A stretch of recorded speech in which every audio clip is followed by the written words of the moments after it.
Hey Canucks fans, it is Canucks game day. It is my wife Gail's birthday. It is Ask Me Anything. So much going on. Let's get into it. I am Canuck Clay, and this is my Canucks take, all in one take. It's Clay's Canucks commentary for Sunday, March the 13th. If you're new, here's what you should do. Hit the subscribe button now for daily Canucks insight that's positive, timely, and trustworthy. Thanks to everyone who joined me for not just one live stream, but two. The first stream broke as soon as Gail got on, almost breaking the internet. Had to shut down the first stream, started up a new one, and we went all the way to past midnight. So I combined about an hour and 40 minutes of streaming last night. Thank you to everyone who joined us and asked Gail some really good questions. Not too embarrassing, but I was happy to give Gail a chance to say hello and to say thank you for all of your support. Speaking of Gail, it is her birthday today. So happy birthday to my lovely wife. Thank you for all your greetings last night and today. And we are all going to the game. Gail and I are sitting in the Van City Expert seats in the club section. Thank you, Jason. Then we have Jacob and Kayla sitting in my regular seats in 319. And then Sean and his girlfriend Fernanda also sitting in 319 in some seats that we bought from our friends. So all six of us, 5 plus Fernanda, will be at the game tonight. Can't wait to see the Canucks take on the two-time defending Stanley Cup champions, the Tampa Bay Lightning, who got blitzed in Edmonton last night. So we'll see what kind of mood they're in. I saw a weird stat that they do way better in the second half of back-to-back, so that's not good.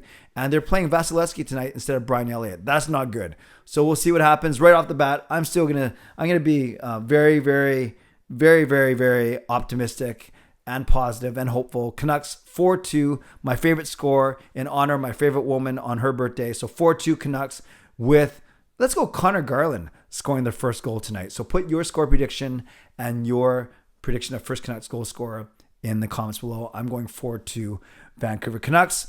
Really quickly, they had an optional skate, but everyone was there except for PD, who had a maintenance day.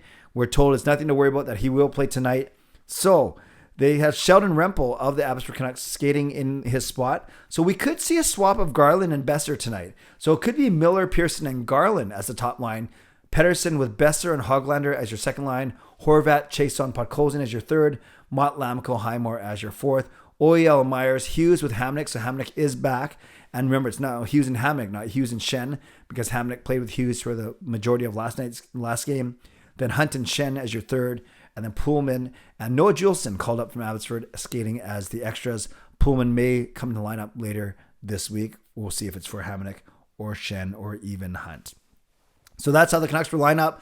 Obviously, Thatcher Demko and net taking on the powerful top 5, two-time defending Stanley Cup champion Tampa Bay Lightning. It should be an awesome game. And like I said, Sheldon Rempel was taking PD's spot in the second line at practice day, the optional skate, which turned out to be everyone except PD. And but Bruce Boudreau said there's nothing to worry about when it comes to him. Okay, let's get to your questions.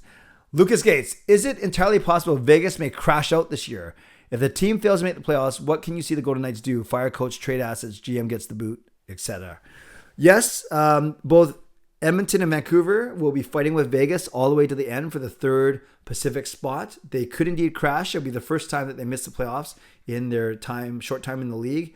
But at the same time, Lucas, I'm not sure if they're going to do anything drastic. They can't say that the GM or coach have not done a good job. They've done a really good job getting them to the finals once, getting the semifinals another time. So I think, yes, they've set such a high bar for themselves already of expectations, but I think it would be actually kind of a rushed or brash move to do anything that drastic. So I think the GM's safe. I think the coach is safe. I think what they may do is try and restructure their team a little bit so they're not up against the cap so much every single time, especially when this year, if they're up against the cap or even over with Stone's injury, yet they don't even make the playoffs. That would be a big shock, but I don't think it means you fire the coach or fire the GM.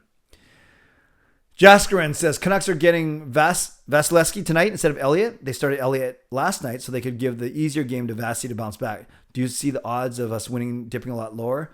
A little bit lower for sure. You'd obviously, if you want to win, you want to face Elliott instead of Vasilevsky. But I do think the Canucks are going to play very well, and I predicted them to win this game when I predicted at the start of the week, so I'm going to stick to that at 4-2. But yes, it's weird how they have such a good record in the second half of back-to-backs. And he says, hey, Clay, I've been looking at Demko stats in the last 4 games. He goals against average of 350 and a save percentage of 888. though he's actually playing good. Do you think this lies in the defense, or is it Thatcher Demko's fault? I don't think it's Demko's fault. I don't think you can really blame him on any of those goals. And when I say defense, I'm not just saying defense overall. I would say it's team defense. You think of some of the goals they gave up in the Montreal game, and definitely you think of some of the goals they gave up in the Capitals game recently. With the Capital game specifically, it's special teams. So because save percentage and goals against, they don't take into account whether you're on special teams or killing a penalty or not. So the Canucks penalty kill has been bad. So that's led to a few extra goals against. So that's why I think you see those numbers dip. I think Demko's game is being just fine, Enzi. Christopher Chen, Smooth Groove. If we trade Besser and or Garland for right-hand D prospects, who would we have left as right-hand shooters at forward? Well, on the team, barely any. Just Chason.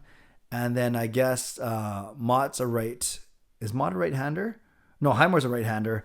But then after that, Hogland or Puckhosen are both left-handers. So you go down the farm and you see three guys on Abbotsford that are actually right-handers. Justin Bailey, Danila Klimovich, and Will Lockwood are all right-handers. So left and right-handers up on the big club, it would just be Chason and Chason and Highmore. And as I say that, I want to see if Matthew Highmore is indeed a right-hander. I'm looking at some pictures right now.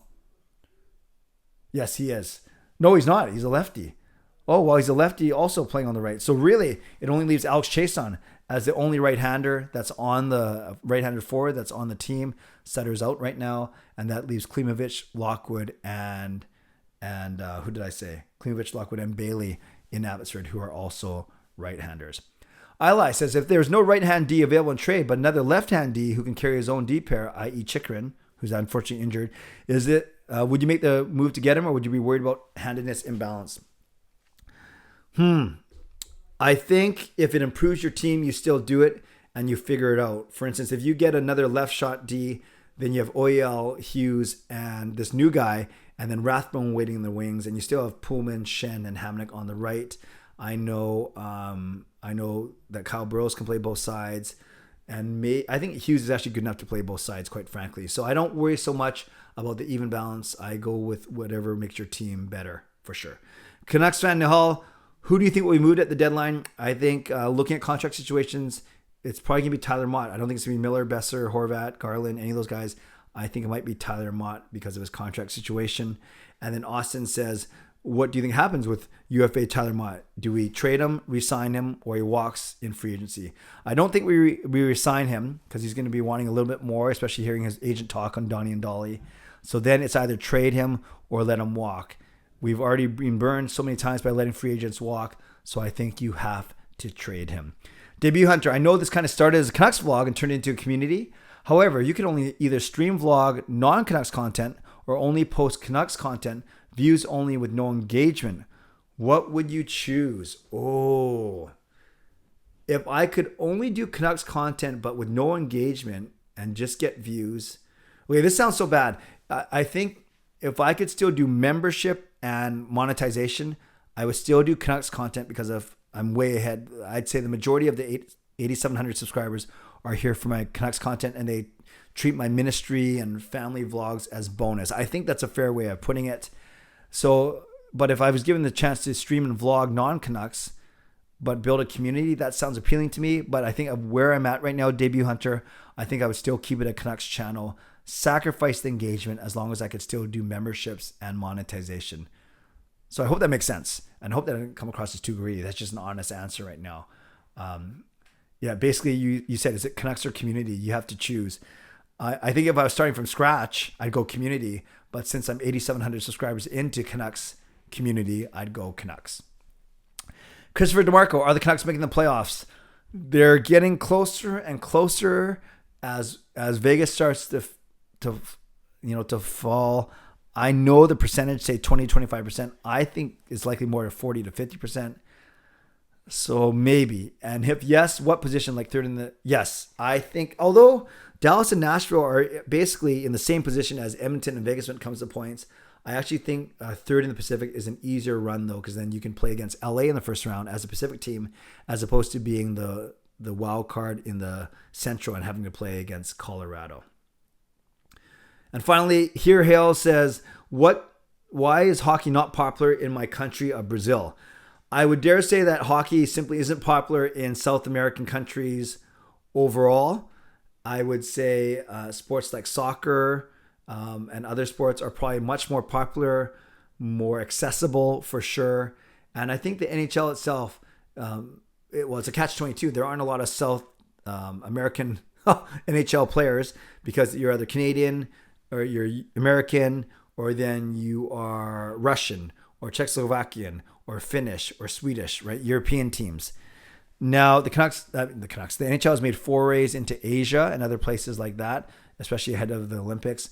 But I know that South America simply isn't high on their radar. So that's probably a combination of both the country itself, Brazil likely not being interested in hockey, not getting the infrastructure, not having the accessibility, and the NHL choosing not to make that one of their priorities. All right, Canucks fans, thanks for your questions. As always, a really good variety. I hope I answered them to your satisfaction. You can reply or respond or react to any of my answers in the comments, but definitely leave a score prediction and first Canucks goal scorer for tonight's game. I'm there with Gail, Sean, Jacob, Kayla, and Fernanda. We'll not be streaming tonight because we'll be on our way home, but I hope you enjoy the game nonetheless. Shout out to my sponsors, Perform and Transform, personal training and weight loss. Sign up now for a free 7-day trial. Use the link in my video descriptions. And to Van Seed Experts Real Estate Group, contact Jason Lim and his team for all of your real estate needs. Thank you to legendary Lucas Gates, legendary Justin Credible, legendary Andrew Chang, and Hall of Fame members Jens95, simalexander, Chris Seifried, Adam Broomfield, Shannon Hollingworth, HSM Fangirl Gaming, Smooth Groove, and Carol Bovenlander. Thank you for your support as always. And thanks to the support of all members of all levels. You are listed in my video descriptions. If you want to become a member of the CCC Crew, press the join button underneath this or my videos on the memberships tab on my YouTube channel. Subscribe if you'd like to, like this video if you'd like to, become a member or upgrade if you'd like to, and leave a comment down below if you'd like to. Score prediction and first Canucks goal scorer. I'm going Canucks win 4-2 with Connor Garland potting the first goal for the Canucks. All right, friends, stay safe, stay healthy, take care of yourselves and take care of each other. Enjoy the day, enjoy the Canucks game. God bless, and go Canucks go.